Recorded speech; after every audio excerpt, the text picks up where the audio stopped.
Em destaque no Panorama CBN, governo lança hoje Desenrola Adimplentes, um programa com foco em consumidor que está apertado, mas paga a conta em dia. Greve de ônibus afeta trabalhadores na cidade do Rio. Senado começa a debater nesta semana a PEC sobre o fim da escala 6x1. Venezuela entra no 5º dia de buscas por vítimas dos terremotos devastadores. Na Copa do Mundo, o Brasil encara o Japão em busca de uma vaga nas oitavas de final. Hoje é segunda-feira, 29 de junho de 2026. Oi, eu sou Bianca Santos e esse é o Panorama CBN da manhã. Eu te conto em menos de meia hora as notícias mais importantes do dia. Vamos juntos. O presidente Lula vai lançar hoje o programa Desenrola Adimplentes. A nova modalidade da política de crédito é voltada a consumidores que estão com as contas em dia, mas que enfrentam dificuldades devido ao comprometimento da renda com empréstimos de juros altos. O ministro da Fazenda, Dario Durigan, vai participar da cerimônia no Palácio do Planalto. O objetivo da equipe econômica é possibilitar a troca de dívidas mais caras por novos contratos com custos menores, focando especialmente em trabalhadores informais sem renda fixa mensal. A regra preliminar estabelece que o principal critério para participar do programa será o pagamento regular de pelo menos 4 parcelas de uma dívida com valor de até R$15 mil. O ministro Dario Durigan falou que o objetivo é evitar que pessoas com bom histórico de pagamento acabem migrando para a inadimplência em razão do elevado custo do crédito no país. Os bancos avaliam que o direcionamento de recursos para renegociar contratos adimplentes não é atrativo, e aí projetam que o público potencial da medida deve ficar restrito a um universo de 3 a 4 milhões de pessoas. Bom, vamos acompanhar para saber principalmente como é que será a adesão dos bancos a esse novo programa do governo. Agora a gente vai para o Rio de Janeiro. Para você saber que motoristas de ônibus da cidade iniciaram nesta madrugada uma greve por tempo indeterminado. A paralisação atinge as linhas municipais convencionais e o sistema de corredores do BRT e deve afetar ao longo do dia quase 2 milhões de pessoas. Os profissionais reivindicam um piso salarial de R$4 mil para motoristas de coletivos convencionais e de R$5 mil para os condutores de veículos articulados. A pauta de reivindicações enviada ao sindicato patronal também exige reajuste no Vale Alimentação para R$1.000, convênio médico e odontológico, além da implantação da jornada de trabalho na escala 5x2. O Tribunal Regional do Trabalho da Primeira Região considerou o movimento legal, só que determinou a manutenção de uma frota mínima para evitar o colapso do transporte, pelo menos 50%. Bom, no momento em que eu gravava, estava bem difícil a vida do passageiro, hein? Estava fácil não, trabalhador querendo sair cedo e em algumas áreas do Rio, nenhum ônibus. 0 ônibus nos pontos. Bom, voltando a essa decisão da Justiça, por uma decisão liminar, as empresas e os sindicatos devem garantir, então, 50% dos ônibus nos horários de pico e 25% nos demais períodos, sob uma pena de multa diária de R$50 mil. Mas, como eu falei, a situação estava bem caótica logo cedo, desde a madrugada, na verdade, para quem precisou voltar para casa, já enfrentou transtorno, como relataram na TV Globo Amadeu Carneiro e Alberto da Cruz. Estou aqui desde 00:40, eu estou 1 hora aqui praticamente aqui no ponto e até agora eu não consegui ir para Madureira. Eu só quero ir para Madureira. Aí na central aqui, sem nenhum movimento. Já estou aqui há 2 horas aguardando o ônibus. Já pensou se todo trabalhador se armasse de fazer greve? A padaria não ia ter pão, o mercado não ia ter quem atendesse. Poxa, olha só a sacanagem que é com o trabalhador, cara. Muita gente ainda tem que acordar cedo para poder estar no serviço 6, 7 horas da manhã, 8 horas da manhã e está aqui até agora aguardando o ônibus. Bom, a Prefeitura do Rio informou que acionou a Justiça para tentar elevar o percentual mínimo de ônibus nas ruas. E o Sindicato das Empresas, o Rio Ônibus, alega penúria financeira devido a atrasos em subsídios e diz também que mantém os canais de negociação abertos. Vamos acompanhar de perto a situação neste dia de ponto facultativo, né, por causa do Jogo do Brasil. Daqui a pouco eu falo mais sobre isso. As pessoas querendo voltar para casa mais cedo, logo mais. E será que vão conseguir? Vai ser bem difícil na cidade do Rio. Agora vamos a Brasília. Porque o Senado vai promover na quarta-feira um debate entre representantes dos trabalhadores e dos empresários sobre a PEC que prevê o fim da escala 6x1. Depois de um mês com o texto na gaveta, o presidente da Casa, Davi Alcolumbre, vai se reunir com os autores dos textos para discutir a tramitação da proposta. O Palácio do Planalto escalou a nova líder do governo no Senado, Tereza Leitão, para destravar a tramitação da matéria. Essa matéria que prevê a redução da jornada máxima semanal de 44 para 40 horas em até 14 meses. A senadora, então, vai se reunir hoje com o presidente Lula para desenhar uma estratégia que acelere o envio do texto para a Comissão de Constituição e Justiça. O senador Paulo Paim, do PT, defendeu a aprovação imediata da proposta. Esse debate vem atravessando décadas e décadas, né? Agora a Câmara aprovou, claro, nós queremos aprovar que veio da Câmara, que já é o primeiro passo dado, né? Eu entendo que a resistência cada dia diminui mais. Eu entendo que alguns setores conversam, né?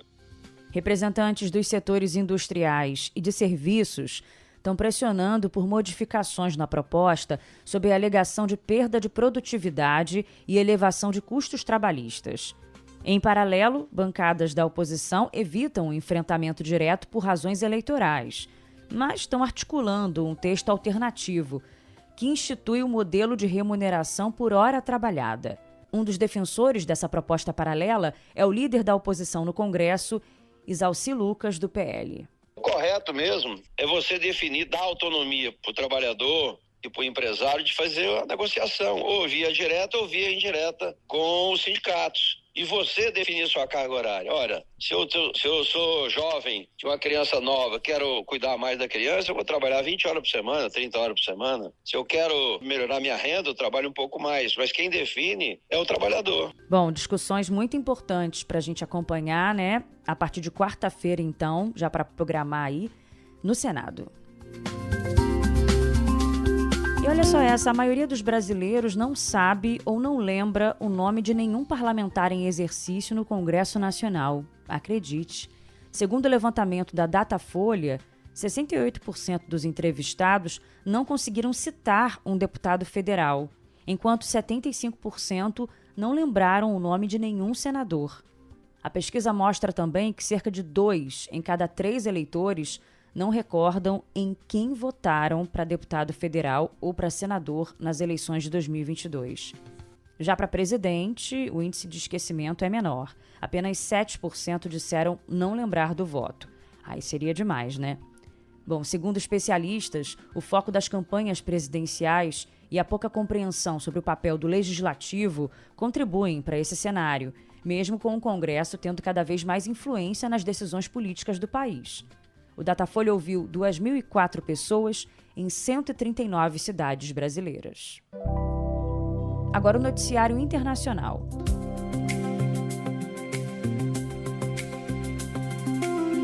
Com foco na Venezuela, né? As equipes de resgate entram hoje no 5º dia de buscas por vítimas dos terremotos devastadores.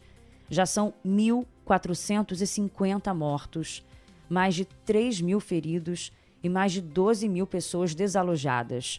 Segundo a ONU, 50.000 pessoas ainda estão desaparecidas. Agências internacionais das Nações Unidas calculam que as perdas materiais e os danos estruturais nos 774 prédios afetados somem cerca de 6 bilhões e 700 milhões de dólares. O Fundo das Nações Unidas para a Infância, o UNICEF, alertou que quase 2 milhões de pessoas precisam de assistência humanitária imediata na Venezuela. Uma das regiões mais afetadas foi La Guaira, a 40 quilômetros de Caracas. O diretor do Centro Nacional de Gerenciamento de Riscos de Desastres, Armin Braun, está na cidade e conversou com a CBN. Ele falou que a situação é terrível no local. Estou falando de um local para onde eu olho, todos os prédios à minha volta, eles estão com danos severos e terão que ser demolidos. Então, e a gente vê muitas pessoas ainda nas ruas, que as pessoas saíram de casa, algumas casas, elas por mais que ainda estejam de pé, mas elas estão com risco de desabar numa tréplica de terremoto que possa acontecer. Muita ajuda também chegando de muitos países. Estamos ao lado da delegação do Reino Unido e do outro lado aqui a delegação da Argentina. À minha frente aqui tem uma equipe da Turquia trabalhando nos escombros de um terremoto. Mas o cenário aqui na região é um cenário de bastante destruição. Em La Guaira, os parentes de desaparecidos escavam escombros com as próprias mãos e estão desesperados com a lentidão do governo no socorro às vítimas. O agente de turismo Etienne Avilés trabalha na região e falou que as falhas do serviço de resgate podem ter custado a sobrevivência de muitas pessoas nas primeiras horas. Está chegando ajuda internacional, mas foram os venezuelanos que estavam se ajudando uns a outros, porque o governo não estava fazendo nada. Nas primeiras 24 horas, que eram a mais importante para o povo, para se salvar, porque estavam muitas pessoas atrapalhadas nos edifícios. Estavam muitas pessoas que podiam conseguir se salvar nas primeiras horas, mas o governo não está fazendo o suficiente. E são impressionantes os casos de pessoas que estão ainda debaixo dos escombros e estão sendo resgatadas com vida. Ontem, socorristas franceses e norte-americanos conseguiram, por exemplo, resgatar um homem e o filho de 11 anos com vida. Eles foram retirados de um amontoado de concreto na área costeira de Cabaraieda, após passarem quase 4 dias soterrados. Bom, a ex-presidente do Tribunal Supremo de Justiça da Venezuela criticou a atuação do governo de Delcy Rodrigues diante da tragédia. Cecília Souza destacou que não há bombeiros suficientes para fazer os resgates, que esses resgates estão sendo liderados por voluntários e por equipes estrangeiras. Muy difícil de explicar que un gobierno en 27 años no tenga bomberos, no tenga suficientes elementos para dar garantía a la ciudadanía de que puede, si no salvar a todo el mundo, sí hacer el trabajo que hoy están haciendo los propios ciudadanos. Hoy en Venezuela hay más voluntarios en los sitios de tragedia que el número de funcionarios es voluntarios y rescatistas de otros países. O terremoto na Venezuela também causa um colapso no sistema de saúde, claro. Foi o que disse a CBN o coordenador de operações da ONG Médicos Sem Fronteiras para a América Latina e Caribe, Fábio Biocchini. O sistema de saúde da Venezuela já estava aí sob muita pressão antes mesmo do terremoto, e agora com o terremoto, claro, a situação fica ainda mais grave, né? Alguns hospitais foram atingidos, e mesmo se os hospitais não colapsaram completamente, eles não estão praticáveis, não estão operacionais mais, porque existe o risco, né, por causa das rachaduras, enfim, do dano na infraestrutura de utilizar esses hospitais. O ministro da Defesa aqui no Brasil, José Múcio, embarca hoje para Caracas para coordenar o apoio logístico e a distribuição da ajuda humanitária enviada pelo Brasil à Venezuela. Ele deve se reunir com a liderança venezuelana e com equipes da Defesa Civil para alinhar onde que o suporte de engenharia militar e os suprimentos médicos brasileiros são mais urgentes. O ministro também vai supervisionar a atuação de militares brasileiros especializados em busca e salvamento em estruturas colapsadas, que estão ajudando os bombeiros lá da Venezuela na tentativa de encontrar sobreviventes sob os escombros. O governo brasileiro já enviou 4 aviões da FAB com equipes e materiais para ajudar. Neste domingo, o Ministério das Relações Exteriores coordenou o envio de mais uma aeronave com 35 bombeiros dos estados de São Paulo e Minas Gerais. O contingente brasileiro viajou equipado com ferramentas pesadas de corte e cães farejadores para reforçar as frentes técnicas de busca em municípios isolados. A FAB também fez a repatriação de 15 cidadãos brasileiros que estavam retidos em território venezuelano e solicitaram apoio emergencial à embaixada em Caracas. Esse grupo de passageiros embarcou de volta ao Brasil no início da noite deste domingo, aproveitando o voo de retorno de uma das aeronaves militares da FAB, que já transportava equipes extras de ajuda humanitária. O porta-voz dos bombeiros de Minas Gerais, Tenente Henrique Barcelos, falou que os trabalhos, agora na Venezuela, do Brasil, por parte do Brasil, são focados no esforço das buscas e dos resgates. As ações serão concentradas em áreas com edificações colapsadas, onde as equipes vão realizar buscas técnicas, resgate e localização de vítimas, atendimento pré-hospitalar e integração com as autoridades locais por meio dos organismos internacionais. Preparados para atuar com autonomia e equipamentos especializados, os bombeiros brasileiros reforçam o compromisso com a cooperação humanitária internacional e a preservação da vida em situações de desastre. A gente vai se envolvendo muito com as histórias, muito dramáticas, é tudo muito triste.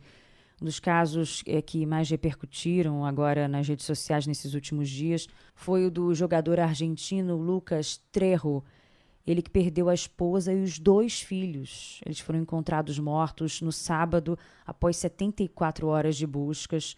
A família estava desaparecida, porque morava no prédio que desabou, que desmoronou durante o terremoto duplo em La Guaira. Trejo atua pelo clube venezuelano Deportivo La Guaira. Ele não estava no local e passou os últimos dias acompanhando as buscas até que recebeu a terrível notícia da morte da Yanina Maraneia e dos filhos do casal de 5 e 7 anos. Os 2 terremotos, que tiveram menos de 1 minuto de diferença entre eles, realmente foram devastadores. Agora eu te conto que o presidente Lula embarca amanhã para Assunção, no Paraguai, para participar da cúpula de chefes de Estado do Mercosul. O encontro ocorre em um momento de guinada política na América do Sul, marcado pelas recentes eleições presidenciais de Keiko Fujimori, no Peru, e de Abelardo de la Espriella, na Colômbia. A vitória dos candidatos da direita acentuou o isolamento ideológico de Brasil e Uruguai no bloco econômico.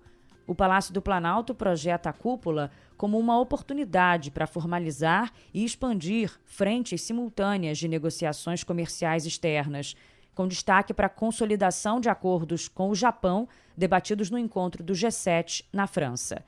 Na pauta de integração civil, os líderes da região devem assinar um termo técnico para o reconhecimento mútuo da nova Carteira de Identidade Nacional Brasileira, como documento válido para trânsito internacional entre os países membros. O Itamaraty também confirmou que o Brasil vai propor um pacto regional sul-americano de combate ao feminicídio e vai ampliar os aportes financeiros ao Fundo para a Convergência Estrutural do Bloco. Vamos seguir com o noticiário internacional para você saber também que um helicóptero de uma empresa petrolífera saudita caiu neste domingo na Arábia Saudita, a oeste do Estreito de Hormuz. 14 pessoas morreram. A causa do desastre ainda é desconhecida. A empresa havia retornado, na sexta-feira, os carregamentos de petróleo bruto em um terminal de Ras Tanura, no Golfo, após uma interrupção de quase 4 meses. E sobre a guerra no Oriente Médio, Irã e Estados Unidos concordaram em interromper as hostilidades recentes no Golfo e retomar as negociações sobre a disputa em torno do Estreito de Hormuz. Os 2 lados planejam se reunir amanhã em Doha, no Catar. E na Europa, o que chama atenção ainda é o calor muito forte. As temperaturas passam dos 40 graus em vários países. Segundo a Organização Mundial da Saúde, mais de 1.300 mortes adicionais foram registradas em uma semana, enquanto cerca de 150 milhões de pessoas convivem com os impactos. Esse continente é o que mais aquece no planeta, em um ritmo superior à média global. Além das mudanças climáticas, o envelhecimento da população aumenta a vulnerabilidade aos efeitos do calor. Apesar de avanços em sistemas de alerta e planos de emergência, muitos países ainda não possuem estratégias suficientes para enfrentar eventos extremos. Alguns lugares, como Paris e Barcelona, por exemplo, investem em áreas de refúgio climático, como parques, bibliotecas e espaços públicos preparados para receber a população durante as ondas de calor. Mas, em outros locais, essas estratégias ainda não são adotadas. E te conto também que o presidente Lee Jae-myung, da Coreia do Sul, pediu uma investigação ao Ministério da Cultura, Esportes e Turismo do país para entender o que deu errado na eliminação da seleção sul-coreana na Copa do Mundo.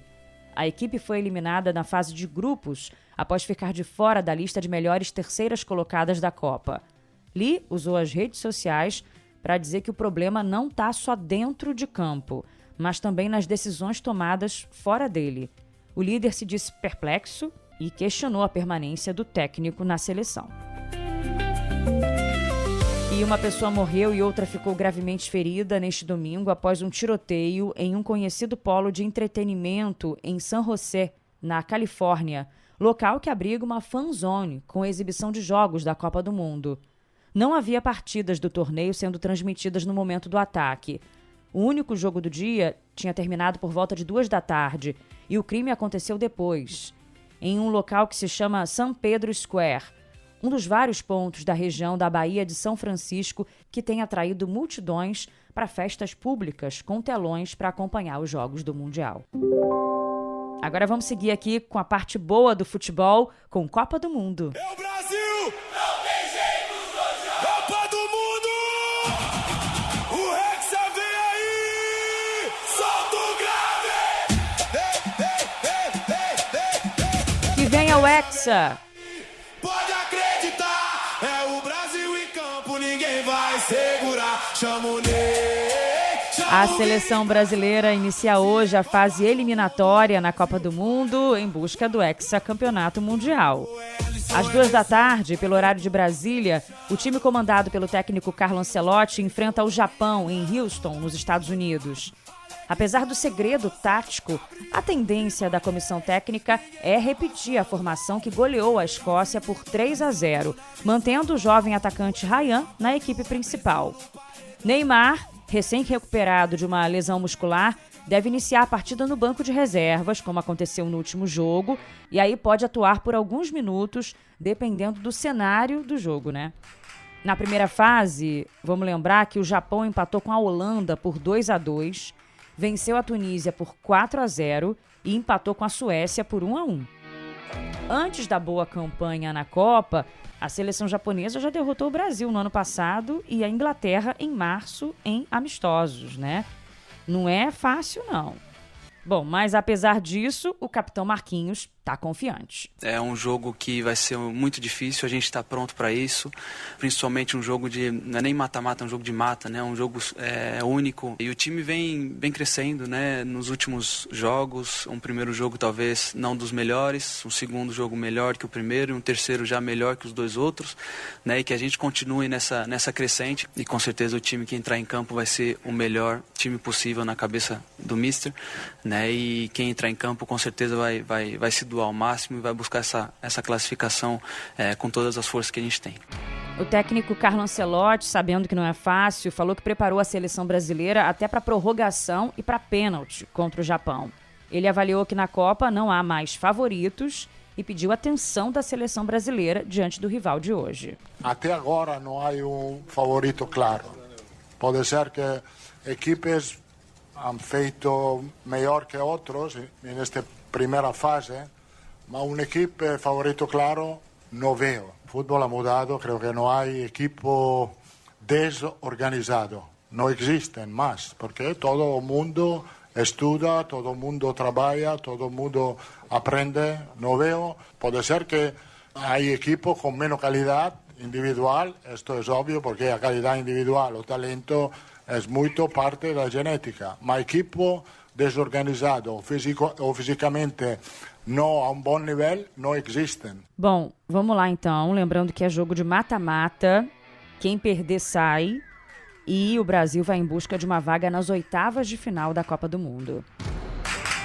Jogam hoje também Alemanha e Paraguai às 5h30 da tarde e Holanda e Marrocos às 10 da noite. Se avançar hoje, o Brasil vai enfrentar nas oitavas Costa do Marfim ou Noruega, que jogam amanhã às 2 da tarde. O primeiro classificado para as oitavas de final é o Canadá, que venceu a África do Sul por 1-0 ontem, com gol marcado nos acréscimos. E você vai sair mais cedo do trabalho hoje para assistir ao Jogo do Brasil? Empresas privadas não são obrigadas a liberar funcionários durante as partidas, né? Mas tem muitas que vão fazer isso. No governo federal, uma portaria do Ministério da Gestão e da Inovação em Serviços Públicos autoriza, em caráter excepcional, a alteração do horário de trabalho nos dias de jogos da Seleção Brasileira na Copa. E aí, no caso do jogo de hoje, marcado para as 14h, servidores federais poderão deixar o trabalho a partir das 11 da manhã, desde que haja autorização do órgão e as horas não trabalhadas sejam compensadas entre os dias 3 de agosto e 30 de setembro. Para servidores estaduais e municipais, as regras variam conforme a administração local. Entre as 27 capitais brasileiras, 21 decretaram ponto facultativo ou reduziram o expediente. Por exemplo, Belo Horizonte, Belém, Brasília, Rio de Janeiro, Salvador, Recife, João Pessoa, Natal, Fortaleza. Em todas essas, já tem ponto facultativo decretado. E é feriado em São Luís do Maranhão e em Boa Vista, em Roraima, por causa do dia de São Pedro, que é celebrado justamente hoje. Agora estamos juntos na Copa do Mundo, a maior que já existiu. Futebol, Globo, CBN, aqui todo mundo é Brasil. Vai, Brasil! Então vambora, hein? Brasil! Confiantes. Vou ficando por aqui junto com o nosso DJ Laerte Afonso, nosso editor Edmilson Fernandes. E lembrando que tem o Panorama CBN da noite, já com o resultado desse jogo, com Leandro Gouveia. Um beijo, obrigada pela companhia, uma ótima semana, até amanhã. Brasil!